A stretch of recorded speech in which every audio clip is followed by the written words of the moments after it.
Looking to stay informed about South Korea's fast-evolving political, business and cultural landscape? Join us on Korea Pro, the go-to resource for in-depth analysis expertly curated by top-tier professionals. And now you can pick the membership level that best suits your needs, thanks to our new subscription packages.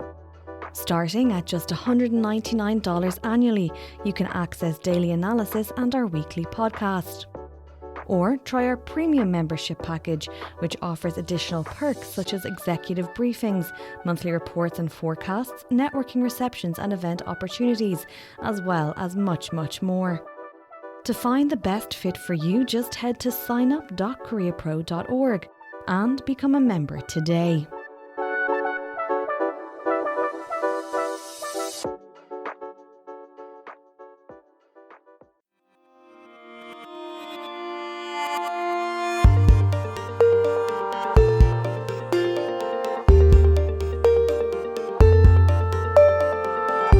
Hello listeners and welcome to the NK News Podcast. I'm your host, Jacco Zwetsloot, and today it is the 30th of September, last day of September 2025. I'm joined here in the studio by Joon Ha Park. Joon Ha, welcome back. Thank you for having me back. We've got a bunch of stories to talk about. Let's start with South Korea's President Lee Jae-myung at the UNGA, the UN General Assembly. He gave a speech there in which he talked about an end to confrontation with North Korea. Right, so South Korean President Lee Jae-myung, he was speaking at the United Nations General Assembly in New York. I think it was September 23rd last week, and it was the opening day of the general debate. And what he was basically saying was that he was introducing this E.N.D initiative, and it's an acronym which is for Exchange, Normalization, and Denuclearization of North Korea. Okay, so it's an English acronym. Did he give his speech in English? No. Okay. Yeah, so he gave a speech in Korean, but Of course he used the E.N.D acronym in English. So Lee's pitch was basically a phased, sort of comprehensive dialogue framework to end the sort of hostility and confrontation between the two Koreas and also open a new era of peaceful coexistence and shared growth between the two countries. Okay, all themes that we've heard before. Exchange, normalization, and peaceful denuclearization. Coexistence and the like. It seems to me, though, that given North Korea's current attitude towards South Korea, this plan might fall at the first hurdle, which is exchange. Right, so the DPRK has rejected unification goals ever since December 2023, and leader Kim Jong-un, he sort of iterated that in his September 21st SPA appearance, and he ruled out denuclearization talks unless the United States abandons this absurd obsession, and he also just completely rejected talks with South Korea flat out. So the sort of contradiction still stands, where Lee Jae-myung still pushes for the phased approach of freezing, reducing, and dismantling North Korea's nuclear program, but of course, North Korea, there's little potential for reciprocity there. Did the DPRK permanent mission to the United Nations hear President Lee's speech? No, so the DPRK delegation, they sort of skipped the UNGA session, the opening session entirely. So Lee's message went unheard by North Korea's representatives. I believe a Chinese official was present or was reported to be present, but there was no significant North Korean presence. Wow, okay. Any reaction post the UNGA from North Korea, in North Korean media perhaps? No, so there was nothing that came after the UNGA speech from North Korea, just indefinitely. Of course, we can expect that North Korea will sort of slide this under the rug and say that, okay, this is completely unfeasible on our part. But of course, they haven't yet made a statement towards Lee Jae-myung in their state media. So, I mean, if you'll forgive me for being a little bit pessimistic, it does look like it's falling at the first hurdle. There is no exchange, and you can't go from the E, you can't go to the N and the D without having the E first. Exactly, yeah. Yeah. Okay, all right. Now, how about South Korea's unification minister, Jong Dong-yong? He's a second-time unification minister. He's a former newsreader for NBC, I believe. So he's former presidential candidate. And a former presidential candidate. He failed against Kim Myung-bak in 2007. He's very much a man who speaks his own mind. Yep. So what's he been saying? Right, so the unification minister, Jong Dong-yong, as you said, he acknowledged the sort of practical reality of North and South Korea as separate states, so two states, but stressed that it was not a temporary recognition, or it is a temporary recognition and not an abandonment of unification, or the goal of unification as instated in the South Korean constitution. Mm-hmm. So he was basically declaring North and South are in fact two states, already two states, even in international legal terms. And he made this at a press conference following a ministry forum on the two-state theory. Now, I find him a fascinating fellow, Jong Dong-yong. I actually saw him last week at the Day of German National Unity down there in Gangnam, and he gave a speech there in English. Right. And he presented this idea, which I'm not sure if it fits exactly into what you've just said, that it's already two states, because he introduced this Saja Songo, this Korean phrase made of 4 Chinese characters, which is a bul-i, bul-il, which means not two, not one. So in other words, there are not 2 North Koreas, but there's also not one North Korea. So we're kind of in this vague, indeterminate, intermediate state, a bit like Schrodinger's cat. Is it dead? Is it alive? How do you know? You open the box to look inside. So that was the new sort of, I don't know if you could call it a vision, but certainly an understanding of how North and South Korea relate to each other. Sure. They're not 2, they're not one. I was fascinated by this. I went immediately after his speech up to him and introduced myself. I said, Minister Jong, I got to get you on the podcast to talk about this. So hopefully, and then hopefully he shows up. I followed that up with an email, and I'll be starting to call every day after Chuseok. So hopefully he does show up. I'm very keen to have him on the show. If anyone here is listening from the Ministry of Unification, please get your minister on the show here. All right. Fascinating. Okay, so where would you like to take us next, Joon Ha? Right. So I think the next biggest story from last week was Lee's social media post on 자주 국방, the sort of self-reliant defense. Right. And what he was saying was that he said that the belief that South Korea needs foreign troops to deter North Korea, it reflects a submissive mindset. So he was pledging these military reforms to ensure the country can defend itself without depending on outside forces. And he was sort of referring to this sort of manpower shortage article, this sort of manpower decline that quoted the Ministry of Defense data, which suggested that active duty ROK troops were projected to shrink from 450,000 in 2030 to 270,000 by 2040.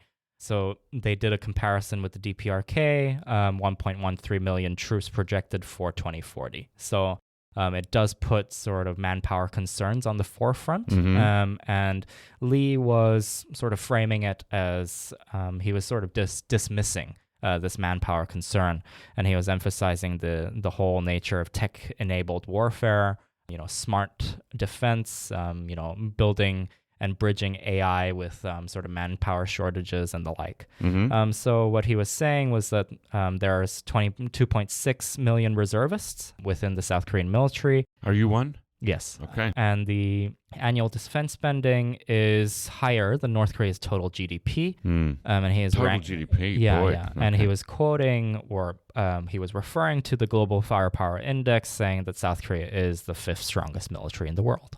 Right, so it's not about how many soldiers you've got, it's about how much firepower they have and what other ancillary forces are around them. Now, he also invoked the late former President Roh Moo-hyun, who was also known as being a bit of a, he spoke his mind about military issues, particularly about OPCON. Tell us a bit about that. Right, so Roh Moo-hyun, I believe it was 2006 during the latter stages of his presidency, where he was talking about where the whole idea of an OPCON transfer or the expected OPCON transfer. That's the wartime operational control transfer from Washington back to Seoul. Right, so it's been in place since the Korean War, where an American general will typically take charge of the wartime operations during a contingency, as the name suggests. And what the late President Roh Moo-hyun was saying was that he did a sort of rebuke of the generals who were opposing OPCON transfer at the time, saying that South Korea still needs to rely on foreign troops meaning the United Nations Command and also U.S. Forces Korea. And he made this sort of infamous remark calling them fecal stars, 동별, saying that they were basically a derogatory term referring to sort of incompetent generals in that sense. And basically, Lee's administration has been on the forefront of trying to bring back OPCON or returning OPCON or transferring OPCON from Washington. They've determined and made the pledge to bring it back within his 5-year term But of course, it still remains under the 2014 conditions, where it's 3 conditions that South Korea needs to meet before the transition is made complete. Right. And I know one of those sort of long-standing issues there, it's not about political will, but it's about the interoperability between the two militaries. Absolutely, Isn't quite there yet, right? Yeah.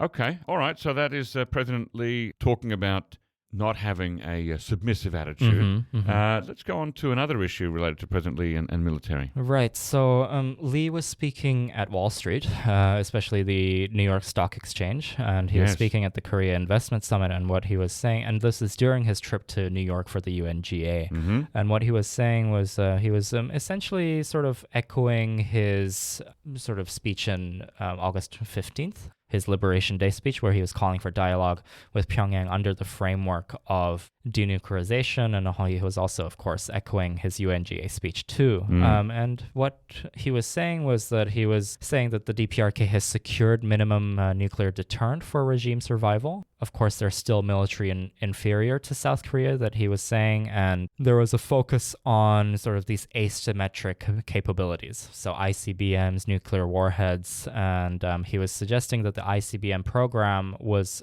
there was only re-entry technology that was missing for full operability on North Korea's part. And his basic projection was that North Korea could add 15 to 20 nuclear warheads annually if unchecked by the international community, including South Korea. And he said that the biggest danger was the export of these weapons or technology abroad to different countries. Right. So he's pointing to North Korea's growing nuclear threat, but at the same time he's saying that its military is inferior to that of South Korea, which dovetails a little bit with his message that we talked about just before, that South Korea, we might have fewer soldiers, but we have a stronger military overall. But he's also trying to create a positive environment for investment in South Korea, isn't he, by addressing this long-standing issue called the Korea discount, which is why are stocks in Korea valued lower than they would be for comparative stocks in another country. Right. So he was making the comparison interesting at the end of his sort of remarks at Wall Street. He was saying that, okay, Taiwan still has tensions with China. Sure. However, their market is not undervalued like Korea's. So he was suggesting that Korea's also does not need to be undervalued in that manner. But of course, there is this sort of investor reassurance that's happening, but also there's this sort of risk where if the North Koreans, as we sort of discussed beforehand, if they don't reciprocate or engage with the South Korean rhetoric or South Korean engagement reconciliation policy, then it could undermine his sort of investor reach out, saying that, South Korea doesn't actually have this sort of engagement stability that Lee wants to suggest. Right. Okay. Now, for our last story today, North Korea's Foreign Minister Choe Son-hui went to Beijing for the second time in recent months.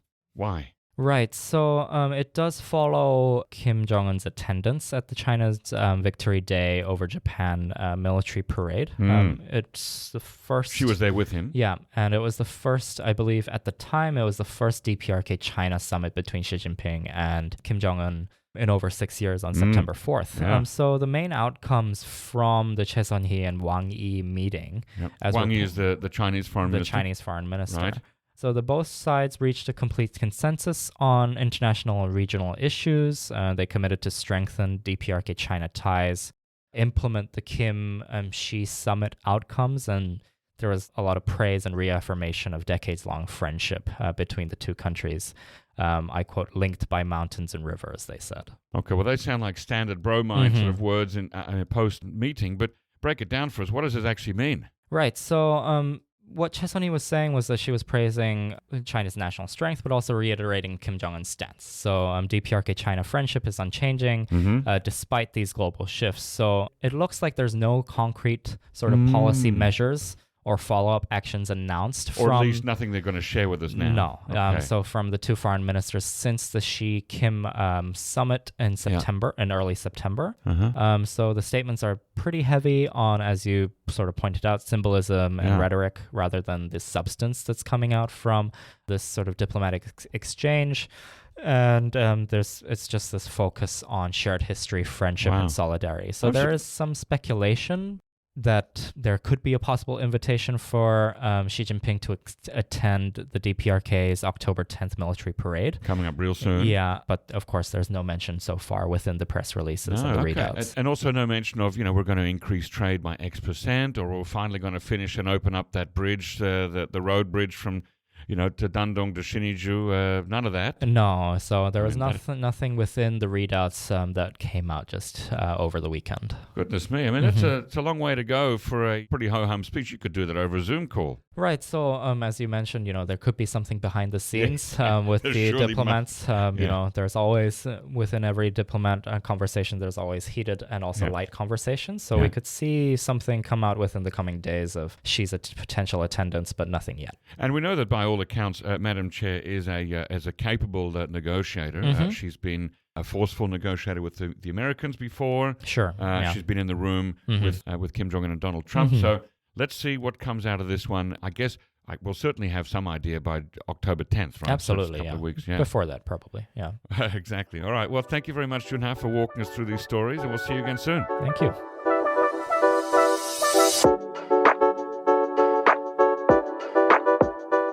In the intricate world of Korean affairs, tailored intelligence makes all the difference.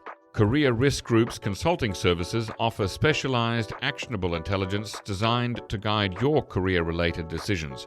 We provide bespoke consulting services that cater to your unique challenges and goals. From policy analysis to market entry strategies, we bring clarity to complexity. Transform uncertainty into opportunity and visit koreapro.com solutions today.